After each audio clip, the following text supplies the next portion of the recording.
श्री सद्गुरुदेव भगवान की जय।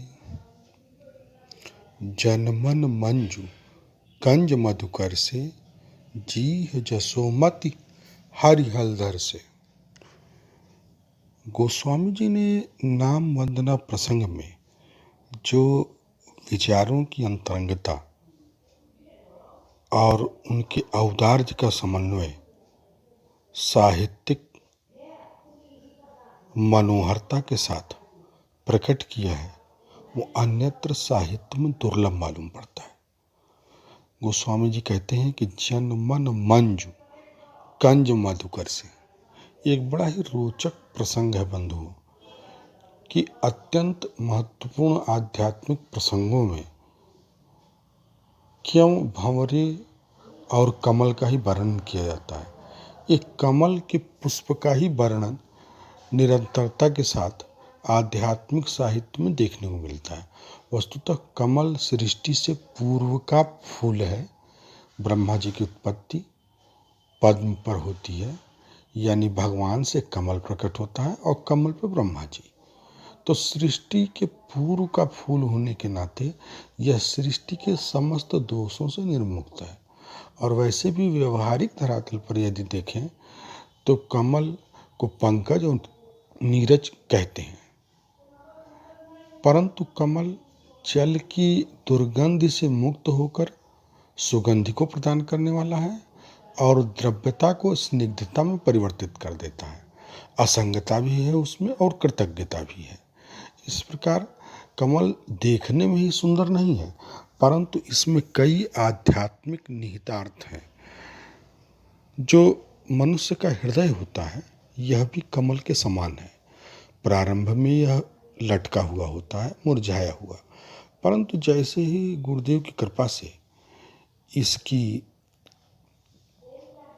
उन्नति होने लगती है साधना के दौरान, वैसे ही विज्ञान की नाल, वैराग्य की कर्णिकाएं और सेवा की पंखुड़ियाँ सुस्पष्ट हो जाती हैं, जिनमें अंत में भगवान स्वयं भंवरा बन करके पधारते हैं।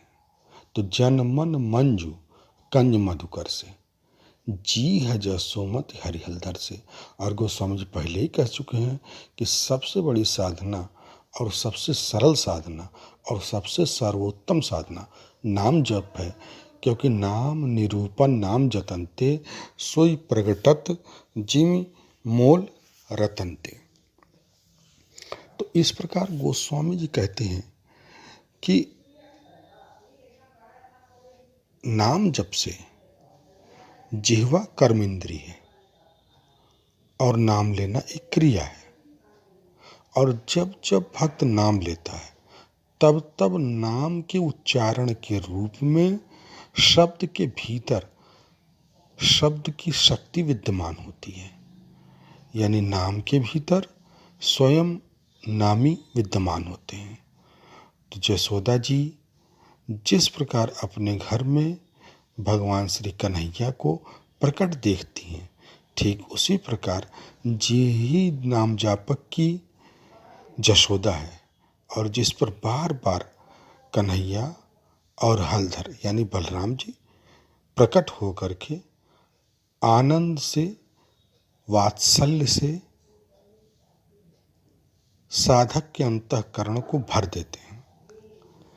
इस प्रकार गोस्वामी जी ने नाम जप की महिमा का वर्णन करते हुए इस बात को स्पष्ट किया है कि नाम जप के माध्यम से मनुष्य उस पूर्ण आनंद को प्राप्त कर लेता है और जीव यश देने वाली यशोदा बन जाती है, जिसमें समता है और ममता है। ठीक इसी प्रकार से जब नाम जापक नाम लेते हैं तो स्वयं नामी के रूप में भगवान वहाँ प्रकट होकर के जीव को रति, तृप्ति और तुष्टि, इन तीनों ही आनंदों से भर देते हैं। ओम शांति शांति शांति। Voice Avinash Chandra.